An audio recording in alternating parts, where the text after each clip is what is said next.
What is up, everybody? Welcome to Rebel Day version of Dudes Who Bet Daily or Bet Daily. I had it right the first time. We are back here a little later than I wanted to, Papa Dude. I wanted to get this going at 10 o'clock. Tried to go to well, first of all, hotel internet wasn't working. Tried to go out to a parking lot. The connection was really bad. Came back to the hotel praying it would be working because it had been, and now it is. So if you lose me, sorry, but we are here. Gosh, it's a gorgeous day down here at Hot Springs. It's gonna be great. So yeah, it's gonna be fun. Pop Dude, you ready for the day? Yeah, I am. Yeah, have you been enjoying here too? Have you been enjoying the Saudi races? No. I had 140 basketball games to go through. I don't have time to do, much. Well, you are a professional, Papa Dude. We'll get going with one of these basketball games. That's Houston and Baylor, probably the biggest game of the night. We'll run through the sports quickly here and get to the Rebel. Houston minus 2.5 at Baylor. Like I said, total at 134.5. Who you got today? That tips off in about 45 minutes as well. Mm-hmm. This will be a war, don't you think? It seems to me there's only one way. Yeah, because here's the deal. If you don't want to go to war when you play Houston, you're going to get beat. It's that simple. Yep. They make it into a physical war out there, and you just have to be able to stand up to it because they're not going to ever stop pounding you. And they pound you on both ends of the floor. Mm-hmm. Tremendous offensive rebounding team. Just a tough team to beat. I never bet against them. I'm not betting against them today. I don't think Baylor is physical enough to stay with them. If Houston plays well, I think they beat them. I just don't think Baylor's good enough. Now, if Baylor comes out and hits a three ball, maybe. But I've seen a lot of Baylor. I like them. I think they're good. I think they can get to the Sweet 16 maybe, but I think that's all they are. So I'm going to go with Houston until they get beat. Dennis smells a Houston loss. I kind of do as well, Dennis. I do. However, Houston's saving that loss for next Saturday, Aaron, when they come into Oklahoma. Well, no, they're not. What I was going to say, these are the type of games he can go win. Talking about Samson teams, it's what Kevin said, that defense travels, and no matter if they're home or road, it's kind of the same game every time. If they get their way, and when they're good, they get their way. It's a knock 'em sock 'em type of game. So I'm with Houston as well. I think Houston. Yeah, I just don't think Baylor's tough enough. I would say this: I would not be shocked if Baylor beats it. It's a Big 12 on the road. I mean. This is a late season conference game. Baylor is good. Mm-hmm. And sure, I mean, you can lose anywhere. So I sure didn't make it as one of my best bets because it's iffy. But if you're asking me where I'm leaning, I always lean towards Houston because they're just so tough. And like you said, and like whoever it was, Kevin, I guess it was, says defense travels. And it does. They're going to play their game. Yeah. This is pretty Lots good. Of bricks. Homes for humanity game, lots of bricks. That is probably. Well, here's the thing. Houston's got some shooters this year. They do. I think this is the best team he's had. Yeah, I agree. He's had a Final Four team down there. And the difference between, we talked about this before, the difference between this team and past is the conference they're playing in. Mm-hmm. They are going to be ready. Competition-wise going into that tournament. For him to pass, the American Conference isn't bad, but it's not the Big 12. It's going to be a fun day, and one of the great things about Oakland now is they've got that sports book. It's not brand new. They've had it for 4 or 5 years now, but it is so fun. You can go up between a race and check on this Houston-Baylor game, where in the past you really didn't have a place to do that. Exactly. So it will be a lot of fun. Let's get to the ice. The Maple Leafs and the Avalanche today. I think this is just a fantastic game. The one bad thing about being here at the horse track is I won't be able to watch this game at home on my couch. But Avalanche are minus 120 against the absolute red-hot Maple Leafs. That's right. Total at 6.5. I took the Leafs, Papa Dude. I think they're really really fantastic. You went against your team? I took them. I don't think Colorado is playing as well as Toronto right now. Well, they're not. Yeah. But they're at home. Mm-hmm. That's what I always look at. Yeah. Toronto's due to lose a game. I look at that kind of too. I can't bet against the Avalanche at home. By the way, this hockey slate is tough today. There's a lot of good matchups today in hockey. Yeah. And yeah, I like the Avs. I've got to stick with the Avs at home. But if you're betting, you might ought to listen to Aaron much more than me when it comes to hockey. I've just watched this Toronto team just dominate, and I have watched the Avs. It's not like they're playing bad; they're not, but they're not like at the top of their game right now, in my opinion. So, I think the Leafs are going to go in there and beat them tonight. I really do. It seems to me like the Avs are playing a brutal schedule. Right. And I think that's part of the problem. Exactly what you just said. Every night, it's like, geez, when are they going to play like somebody that's not very good? But you know what? There's not very many teams in the NHL that aren't very good. No, there's not. So. There really isn't. Even the bottom feeders, except for maybe the Blackhawks. Mm-hmm. The Sharks are playing better. Yep. So even the teams that aren't real good, I mean, you go into Columbus and you don't play, they're going to beat you. Yep. Ottawa can beat you. Buffalo can beat you. Sure. Ottawa is playing like they're capable finally. So they're actually a team to play right now. Yeah. It's tough to win right now.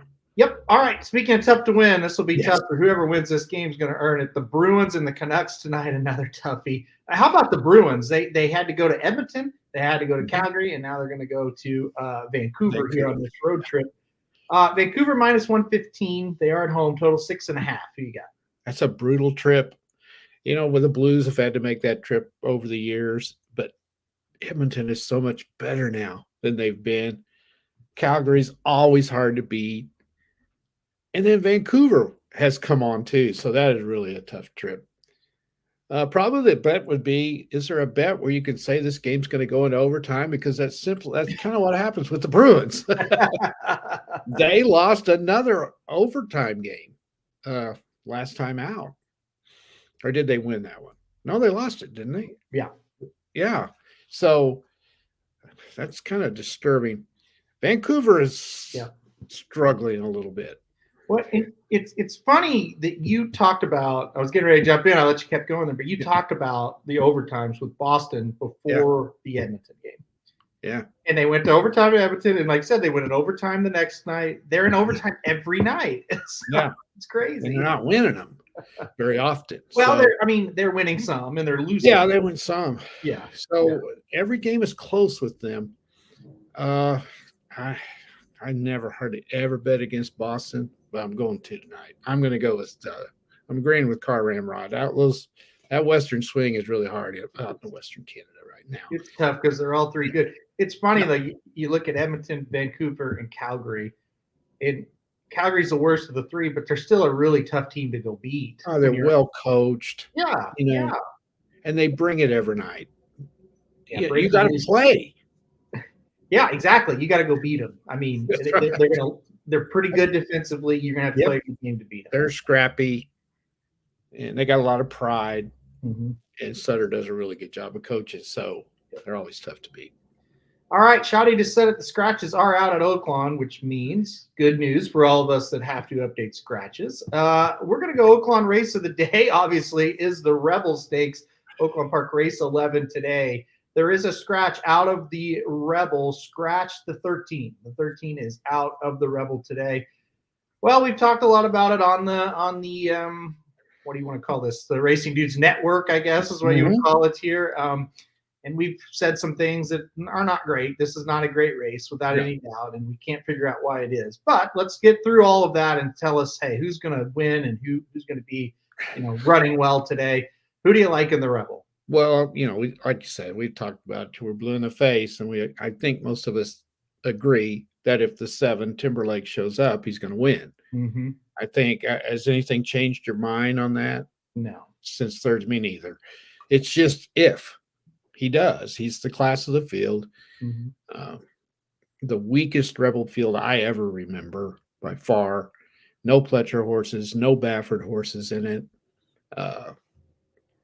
Asmussen horses who that's another one. He usually has one in it.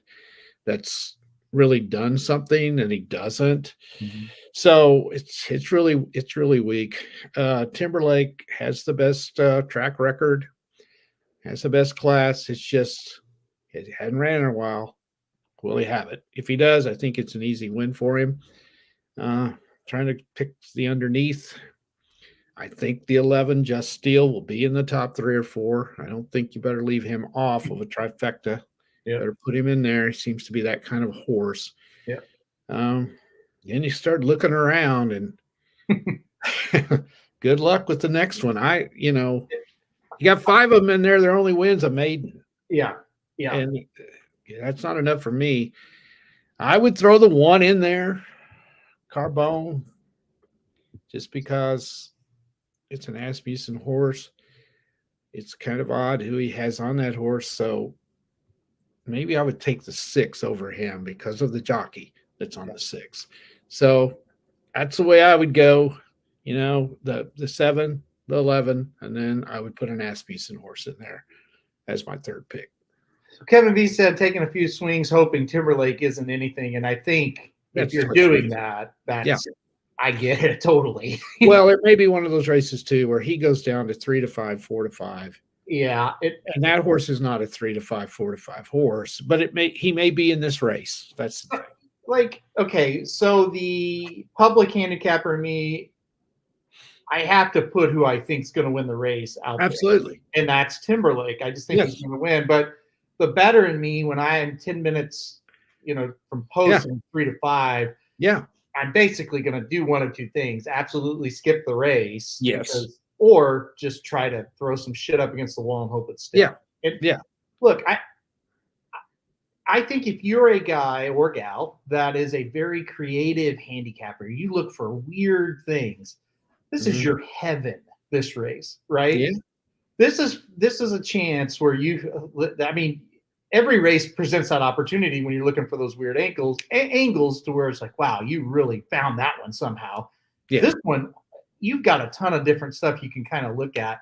I kind of took the angle of maybe this horse is just improving with the number 6 Dymatic.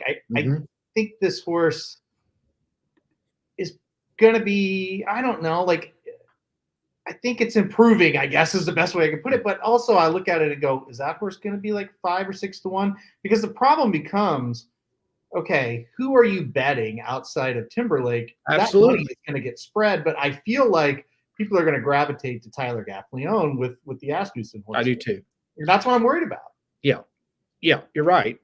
I would really feel better about Carbone if Tyler Gaffleone was on him. Mm-hmm. Wouldn't you? Yeah. Don't you think that's strange that if he was going to bring him in to ride? To me, and this is not a knock on Castillo, but no. I'm not going to say I would be surprised if anybody wins. I almost said that, but it's a bad sign to me. It's not. If you like you said it right. If Gaffleone is on Carbone, you go, okay, they really believe in that horse today. Yeah. With Castillo, it's like it's not a bad jockey, and I wouldn't be shocked if he wins, but it's like they don't think that's the top horse. So I wouldn't think so. Yeah. I mean, trying to figure that kind of stuff out is always dangerous. Mm-hmm. But to me, there's he was just god awful in the Southwest.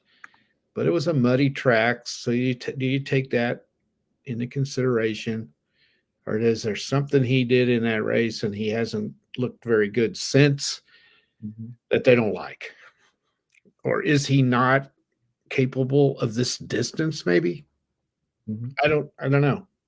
So no one asked me, like we do, something's haywire. Yeah. If I'm just going to pick one. When you look at the record of the races that they've ran, he's got the best form or the best track record over Dymatic. Mm-hmm. But why is Gaffleone on Dymatic and not? It just makes you think that that's his best one. But again, the best Asmussen in this race, does that mean that one finishes 6th? Right? Like that's the thing. Like, okay, it's the best Asmussen in the race. What does that really mean in this race? In this race, it doesn't mean anything. I mean, these horses are not very good. Yeah. I'm a little surprised that Carbone's 15-1. Yeah. Compared to the other horses that had, to me, And he's done a little more. And that's the other thing. How realistic are those odds if you're on, like Dennis is on Carbone? And again, if you're on Carbone, I don't blame you. I'm not talking you off. No, I don't either. But what are the realistic odds? Will he get money or will he be forgotten? I don't really know the answer to that. Well, you know, other than the fact that Gaffleon is on Dymatic, if I was going to throw an Asmussen horse in there, which I always do, it would be the 1. It would not be the 6. It just wouldn't. Because we were kind of all over the 1 in the Southwest, or we liked him, right? Yes.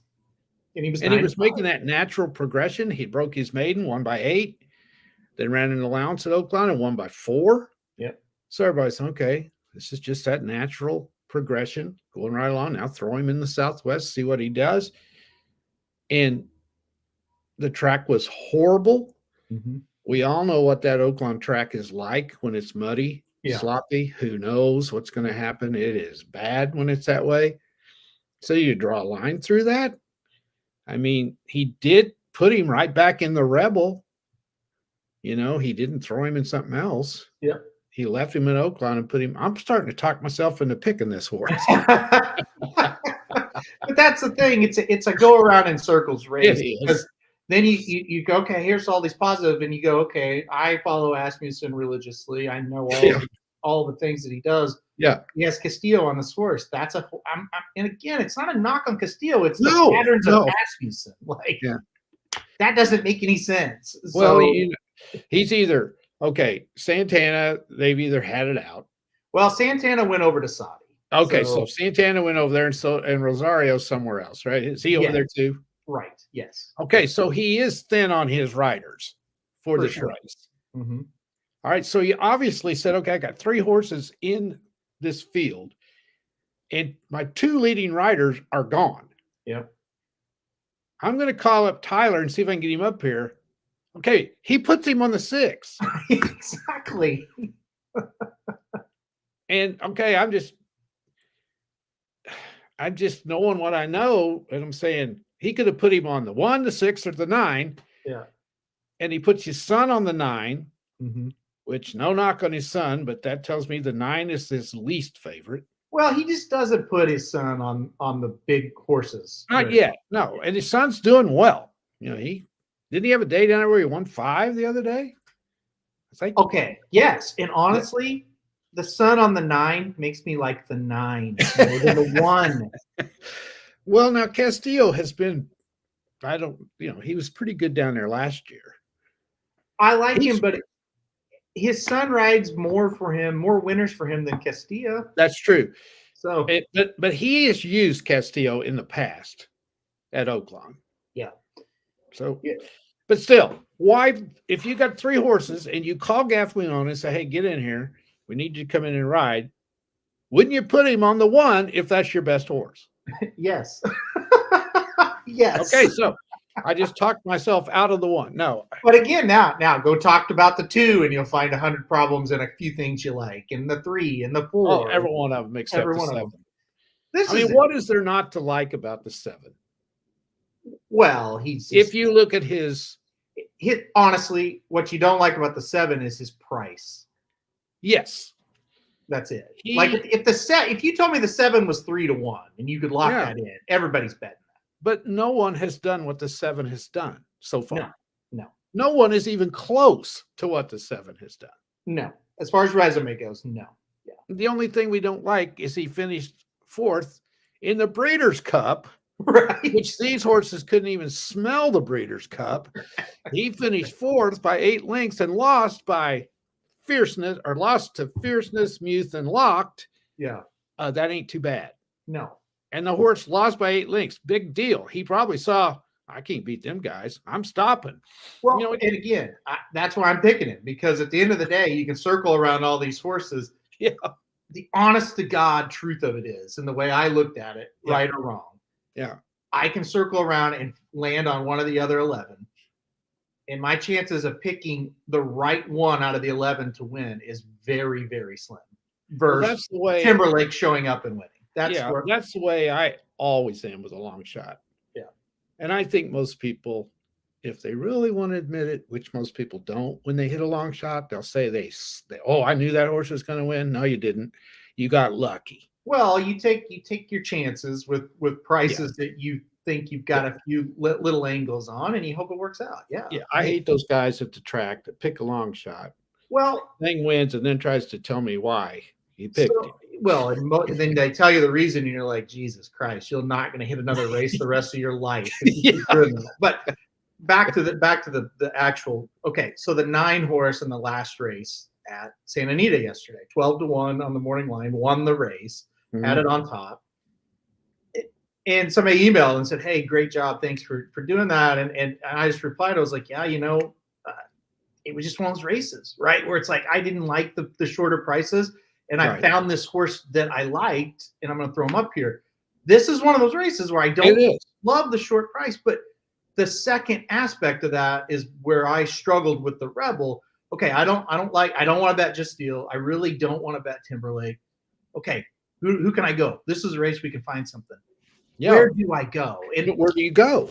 I couldn't find one, so I kind of just had to gravitate back towards the most logical horse. So, well, you look at the 2, which is 5-1, coming off a win, a decent win at the track. So, okay, I'll pause on that. Well, he dropped to 4-1. Hold on just a second. Yes, okay. So the 2, I thought about. Yeah, but I thought, when have I ever picked the right McPeak horse? Exactly. Other than Swiss Skydiver, probably never is the answer to that. Probably never. Maybe Smile Happy once as a 2-year-old. I never get McPeak right. No. Never. If I pick the 2, the 3 will win. And if I pick the 3, the 2 will win. I guarantee it with him. Him and Grand Motion, those are the 2 guys, I never get them right. So I'm not doing it. That happens a lot. And when a lot of people are going to look at your pick, you look at McPeak and you go, do you really want to get embarrassed today? Because that is definitely going to happen, or most likely going to happen. And that's just the fact of it. Yeah. Plus, he may drop to 4-1. Well, and that's the other thing. And the odds on him are very interesting. The morning line, I don't know if he's going to be that short or not, but he might be. And then it's like you're really sick. Yeah. And you don't know what's going to happen to 11 either, what his odds are going to be. No, you don't. No. But I think I don't see him dropping much. It's hard to predict the odds outside of the 7. The 7's going to get bet hard. The 11's going to be the second choice. After that, it is hard to predict the odds in this one. Yeah. So one question before we go on. Yeah. We need to go on. Do you think the fact, and I never thought about this until Kevin brought it up, do you think the fact that the leading riders are overseas had connections shy away from the Rebel and Rebel Day? That's possible. Good point. Yep. That is possible. That is a very good point. Yep. It's possible. Well, we all get one in our lives. One good point. Kevin just made his, so he's good guy. I hope I'm kidding. All right. No, he gets a lot of. He's pretty sharp. He is very yes. All right, let's go to the best bets here. We'll run them down real quick for you. I am going to go to Tampa Bay Downs Race 3, number 8, Paper Mansion. I've actually used this horse on the show a couple times. I think a couple, at least once. Big winning streak here. Horse just keeps running very well over the turf there at Tampa. Seems to be loose on the lead again. This horse usually is loose on the lead, so great connections obviously with Ness. So I thought this was kind of an easy one. Kind of stood out to me today, which means it'll probably lose when they really stand out. That's when they lose. But I went number 8, Paper Mansion in the 3rd race today at Tampa Bay Downs for me. Magic didn't ride in wide, but he likes Laurel Park Race 3, number 3, Ruby's Flash. So horse is going to run early today. Ruby's Flash here at Laurel. I looked at this one too. Should get the job done. Looks like a standout as well. I like this one quite a bit. All right, Papa Dude, who you got? Well, first of all, if Magic listens later, he has my sympathies with a hockey parlay. Oh boy, yeah. And I don't know how many times I missed those too. First of all, he had to sweat out Winnipeg, barely beating the Blackhawks. What was it, 2-1 in overtime? Yep. And that should have been a cinch. It's 3-2. 3-2 in overtime. 3-2. Okay. Yeah. So he got that one home. And then Minnesota just thumped Edmonton at Edmonton. Yeah. It's just ridiculous. I mean, those hockey is so tough to get them. So anyway, so my sympathies are to Magic because I know how frustrating that is. Yes. Well, last night I had a couple of guys text me and stuff. They were following the Yale game, and you were on the road, and I was watching, and I was so pissed off. Yeah. I'm telling you, I was so damn mad. So, I don't know how they won. I was listening to that game, and I thought for what 3/4 of the game, I thought, okay, they're going to win. They weren't pulling away, but they weren't. It wasn't like in danger. And then they get behind. Oh, and I'm not sure Yale wasn't the best team. I'm not. Yeah, I don't know how, but I don't know if you heard the last part. But my God, we had to win by 2. Yeah. Okay, so they foul. Okay, Cornell's got the ball down 4 with like 5 seconds left. And I'm praying they don't shoot a 3. Okay? Because that's the only way I could lose. It was 2 points. Well, I could lose. I wouldn't lose. I'd push if they made it 2. Well, anyway, they jack one up, miss it, and foul. Cornell fouls on the rebound. I know. With 0.5 of a second left. And so I'm saying, okay, miss it, make one and miss the next one. That's the only chance you have. Yeah. Well, long story short, he made 1 and we got it through it. But man, it was 11 of 26 from the free throw. I really think they were the best team. So I got lucky last night. Today, just from listening to the game, and again, I was driving during it, it felt to me like Yale was better than Cornell. I thought they looked it. Anyway, that was a crazy crowd. That was a wild place last night. It was pretty cool. Anyway, a lot of games today. I'm telling you, I couldn't really find much. 140 games and can't find anything. This was the one I liked the best, and this is sketchy. It starts at 11, I believe, either 11 or 12. So it'll get on the way here pretty quick. Chattanooga is pretty good, and I think they should be favored by more than 5.5. They are on the road, but they're playing the Citadel. That's won like 10 games. And Chattanooga's going for their 20th today. And they're in the hunt to win the Southern Conference. They need this one bad. I think they should be favored by 9.5 or 10. So that was the one I liked the best, is Chattanooga 5.5 on the road against the Citadel. I almost went with Oregon again. They cashed easy the other night for me, and they're playing early today. I didn't have to sweat, but I hate taking a team 2 times in a row on the road. That's kind of they play Cal today, and Cal's playing decent. It's hard to pick them 2 times in a row on the road. So this is the one I like, and let's just hope we can get it home. Yeah, I like it. I think it's a good call. I have no idea. I don't know why I said that. I don't know I don't know anything about it. Well, Chattanooga's 19-9, and the Citadel's 10-19 or 10-18. I would just, when I hear the Citadel has a basketball team, I would take the other team. Yeah, I just think it should be favored by more than that. It may be now. Let me check it real quick. I'm with you on it. I am. Let me see here if the line has changed. Okay. Real quick. Another one that's interesting game. I just noticed it tips off here in just a minute. Yeah, it's up to 6. Missouri and Arkansas are in Fayetteville today. Oh, really? That's 2 bad teams, and that's why I didn't pick one of them. Arkansas's 4.5-point favorite. Did you hear about the Arkansas pitcher that struck out 17 guys last night? I did not. He struck out the first 15 batters of the game. Really? Yeah. Now I didn't watch it, obviously. Who were they playing? Anybody any good? They're playing Oregon State. Wow. Yeah, so it's impressive. Yeah. People around here are talking about it for sure. Arkansas's always got a good baseball team. Yes, they do. Yes, they do. Yep. All right. Well, here are the best bets. We're going to go Tampa Bay, race 3, number 8, Paper Mansion for me. Magic's going to go Laurel Park, race 3, number 3, Ruby's Flash. Papa Dude, gonna go Chattanooga, take it on the Citadel today, -5.5. We're 5-1. You mentioned it. Magic's parlay. Oh, a crusher. Gets beat, but we're still up $230 for the week, up $1,325 for the year. You got any final thoughts before we get off here today? No, I think that's it. I don't know. I mean, you have to get out today. It's too nice. It's super. Funny story. Sandy comes in because we got all this construction going next door. They're not clearing off land to build a house, and it's noisy. And she comes in about 10 o'clock and goes, "You want to go to the races?" I said, "Well, we could get in there by 3. You should have come in a lot earlier." You need to go because today is really not the big day. That's true. Tomorrow would be more fun. Tomorrow is the big day.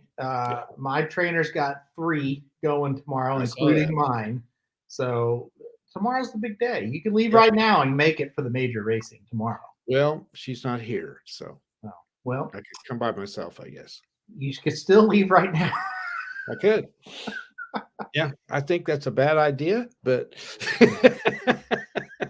I wouldn't tell anybody to make the trip down just to watch Husker Butch. I would say that. Well, no, that wouldn't be the reason, but yeah, make sure you got other things going on for sure. Yeah. Absolutely. All righty, folks. We are going to go now because I got to get out of here. I got to get to the track. First post coming up here soon. We're about done. Well, we are done with this show. Hold on. Papa Dude and I both would be single soon if he did that. So yeah, but Kevin says he's single after that talk he had with him the other day. So, well, you needed to be. So.